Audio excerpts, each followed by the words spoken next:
Dictation अभ्यास के लिए हमारे चैनल को सब्सक्राइब करें। चलिए शुरू करते हैं।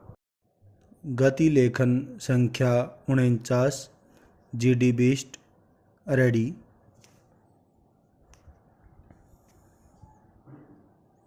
स्टार्ट। सभापति महोदय, मैं यह निवेदन करना चाहता हूँ कि विकास के लिए जिस मात्रा में पूंजी का निवेश कर रहे हैं उस मात्रा में हमारे देश में उत्पादन नहीं बढ़ रहा है। पूर्णविराम। लोग सामान खरीदने की शक्ति तो रखते हैं लेकिन उसके अनुसार बाजार में सामान नहीं आ रहा है। पूर्णविराम। मैं यह भी निवेदन करना चाहता हूँ कि केवल इतना कहना ही काफ़ी नहीं होगा कि मूल्यों को कम करने के लिए उत्पादन बढ़ाना आवश्यक है। पूर्णविराम। एक यह ऐसी चीज़ है जिसमें किसी का भी मतभेद नहीं हो सकता है। पूर्णविराम। देखने में आता है कि सरकार की नीतियाँ कीमतों को बढ़ाने में तो सहायक होती हैं लेकिन उनसे उत्पादन में वृद्धि नहीं होती है। पूर्णविराम। मैं चाहता हूँ कि सदन में इस बात पर गंभीरता से विचार किया जाए। पूर्णविराम। मुझे आश्चर्य है कि वित्त मंत्री जी ने अपने भाषण में यह तो अवश्य कहा है कि कीमतों में वृद्धि होने से उन्हें चिंता हो रही है, लेकिन उसे रोकने के लिए कौन से उपाय किए जा रहे हैं।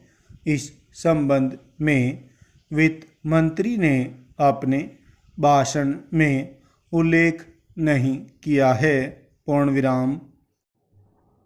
मैं उनकी इस बात से सहमत नहीं हूँ कि थोक मूल्यों में लगभग 10% वृद्धि हुई है। पूर्णविराम। इसमें इससे अधिक वृद्धि हुई है। पूर्णविराम। अपने बजट भाषण में वित्त मंत्री जी ने विदेशी पूंजी को अधिक मात्रा में निमंत्रण देने की बात कही है। पूर्णविराम। आज हमारे देश के आर्थिक विकास की जो स्थिति है उसमें बिना विदेशी पूंजी के निवेश के हम नहीं चल सकते हैं। पूर्णविराम। लेकिन विदेशी पूंजी बड़ी मात्रा में देश में आए, इसके जो खतरे हैं उनको भी नज़रअंदाज नहीं किया जाना चाहिए। पूर्णविराम। मुझे दुख है कि यह बात अभी तक स्पष्ट नहीं हुई है कि हम जो विदेशी धन देश में लाना चाहते हैं वह किन शर्तों पर लाना चाहते हैं। पूर्णविराम। उद्योग धंधों में, कल कारखानों में विदेशी पूंजी का हिस्सा बहुत कम है। यह बात वित्त मंत्री ने कही है। पूर्णविराम। ध्यान देने की बात यह है कि विदेशी धन पर हमारे देश में जो मुनाफा हो रहा है वह अन्य देशों की तुलना में काफ़ी है और यदि विदेशी पूंजी मुनाफे के लिए देश में आना चाहती है तो उसको काफ़ी सुविधाएं दी जा रही हैं। पूर्णविराम। मैं आपके माध्यम से सरकार का ध्यान इस बात की ओर भी दिलाना चाहता हूँ कि हमारे देश में धन चंद लोगों के पास एकत्र होता रहा है यह स्थिति ठीक नहीं है।